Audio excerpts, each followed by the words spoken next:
chance to try and take 2 world titles from him. But that is what RIDDER is trying to do tonight. Looks immediately to take down Aung and does. Oh, that was so simple. Stepped in, got nice and tight, and immediately went in for the double leg. Now, this is really important for Aung. He's got to push off the head, get his back up against that wall, and start working his way back up. RIDDER is very hard to stop once he gets that body. Swipe your back across the cage this way. Again, I talked about this before, like he took Aung down, had that dead hip on the ground, but Aung was able to work himself back to his feet. So until there's still a scramble here. Aung, he's getting his back taken, Rich. You can see it. He's a little bit high, but you can see Aung is doing a good job, but that hook's preventing him from doing it. Beautiful job now by RIDDER to transition into half guard. This is an established takedown fight. Top position for RIDDER, the challenger tonight. He's already the middleweight world champion, wanting to take Aung's light heavyweight world title in half guard. RIDDER cuts the hip in. You can see RIDDER was trying to attack the Kimura on that far side arm.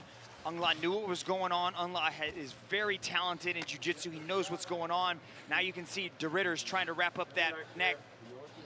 Yeah, he's trying to sit out on that left hip there and reaching for the neck. He's looking for an arm-in guillotine right here.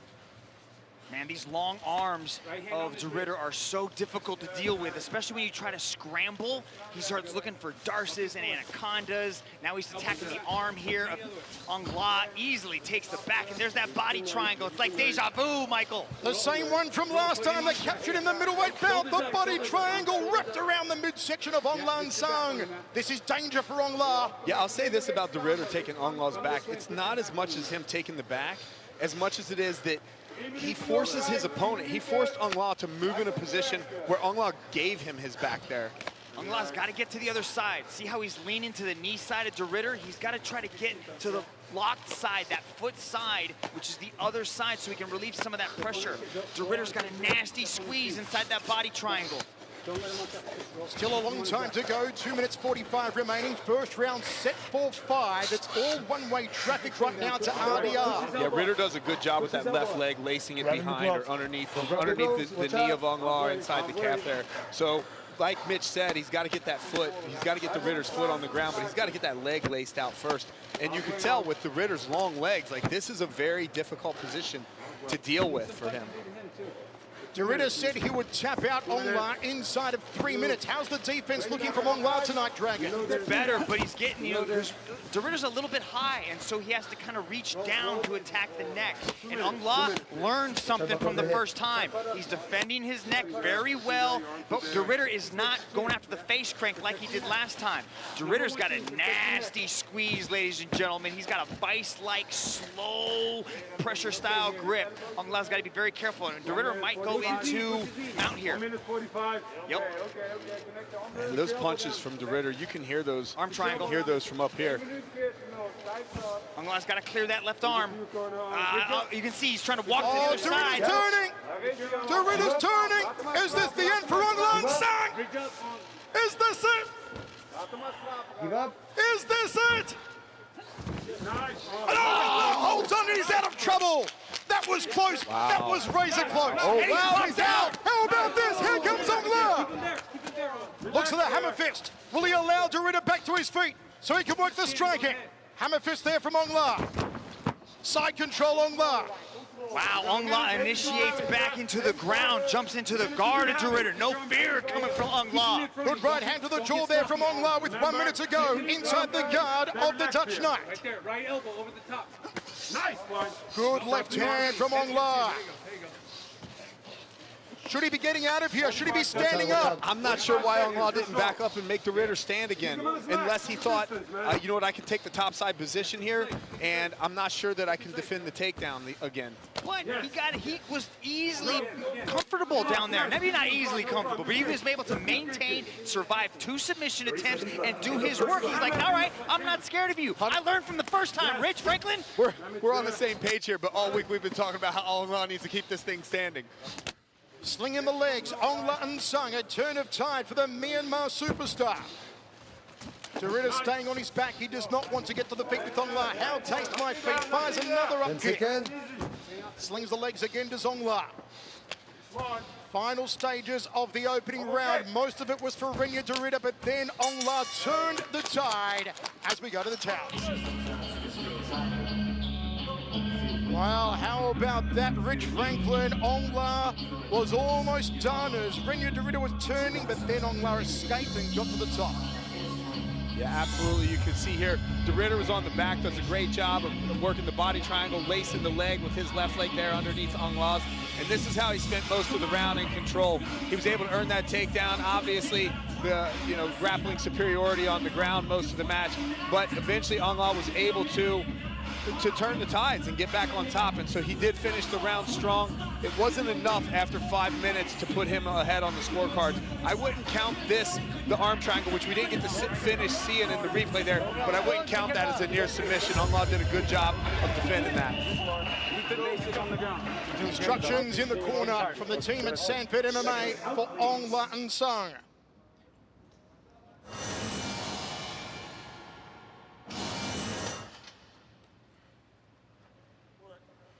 Second round of our main event here on One on TNT4 for the light heavyweight world title. Defending champion Aung La Nsang. Challenger and middleweight world champion Reinier de Ridder. Body shot from Aung La. De Ridder immediately ties him up, scoots around to the back.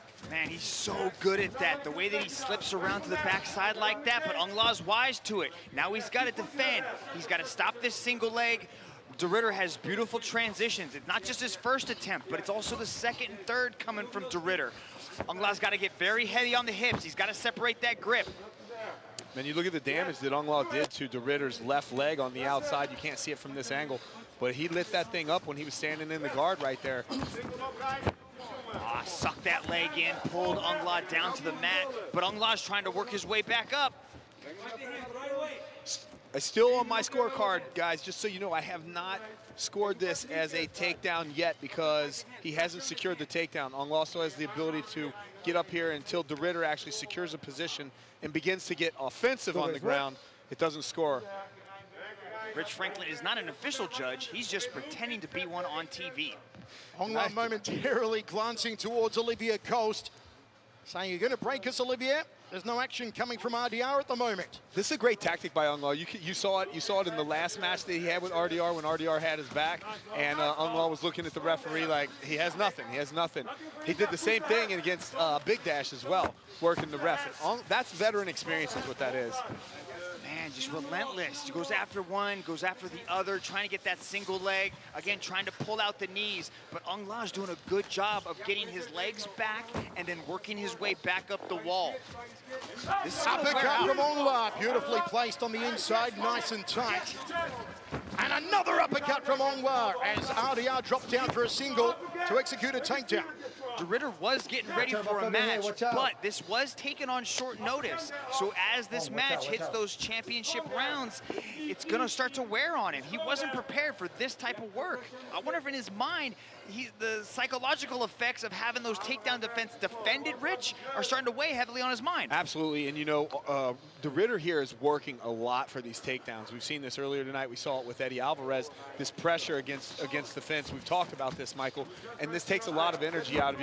And one of the advantages that Aung La always brings to the circle is his conditioning. And so as this fight goes on to the deeper rounds, particularly the championship rounds 4 and 5, that could be the difference maker. There were a lot of questions, however, after the loss to RDR last time for the middleweight title, that Aung La had come back, of course, from a bout of COVID, and how he managed to recover. There are still so many question marks about professional athletes recovering from COVID. Inside up half guard here with 2 minutes remaining, second round set for 5 of our light heavyweight world title main event. Aung La goes to the body lock. He was trying to dig that underhook, but De Ridder was wise to it, so he framed out, switches his hips, postures out to that side. Now he's going to try to attack the Kimura as he steps over into mount easily. Such a smooth transition to mount there. He did that so easily. The elbows from the towering Dutch Knight, dropping them down. Aung La's going to give his back. No. Nice job to wall walk, though, out of that mount. And De Ridder was forced to step over. Now he's looking to take that back again. If Aung La can press his back up against that wall, he'll be able to defend this back take. This is one thing that he does really well. Like, Aung La's always very aware of his surroundings, knowing when to use the cage wall, when to wall walk. He's able to, I mean, technically what he's doing there is wall walking with his right shoulder up. And this is what's able to get him back to his feet. He does such a great job of this. This is where his veteran experience really pays off in the circle. Man, look at those legs of DeRidder. He has been Aung La has only landed a few leg kicks, but already you can see the welts as DeRidder easily transitions into the back again. Puts the figure forward, trying to lock it around the body of Aung La. Fence, don't grab the fence. What's he done here with his legs, Dragon? Well, he's got one side, so he's got one hook in, and then he triangled. That's those legs of DeRidder. They're so long, and he's able to do things that most people cannot do. Yeah, anytime that you're going to control the back, and DeRidder has a unique style here, but you always want your bottom leg to be the leg that has control, that's laced in with the hook. But then he does exactly what Mitch was talking about there, is creating a triangle, and rather than a body triangle, it's a triangle around the leg. See how he used that to transition into side control? High-level jiu-jitsu, ladies and gentlemen, coming from Reinier DeRidder, the middleweight champion, as he's starting to soften Aung La up with the elbows as the 10-second clapper goes. Side control here for RDR. Knee on belly from the Dutch Knight. Drops the elbows on the forehead of Aung La right at the end of the round. Well, another grueling round there for Aung La and Sung on the ground with RDR, Dragon. Yeah, Michael, that was a dominant 10 minutes showcased by RDR, the middleweight champion, as the light heavyweight champion, Aung La and Sung, is just continuously defending these takedowns, Rich. I got to wonder here if Aung La is playing a very smart strategic game and pacing himself. He's already been in deep water with DeRidder, mounted on him, having his back, and he's aware of his surroundings. Just, you know what, I'm not going to waste my energy. I'm going to take this into the deep waters. I don't know about you, Rich, but I don't play those kind of jiu-jitsu games, man. I'm not trying to let somebody mount me, elbow me, take my back. That's the wrong strategy to play, especially with a submission artist like RDR. Absolutely, but he may not have an answer for that. But rather than wasting the energy of trying to get out, let's just play smart. His defense has leveled up, though. His submission defense, another level.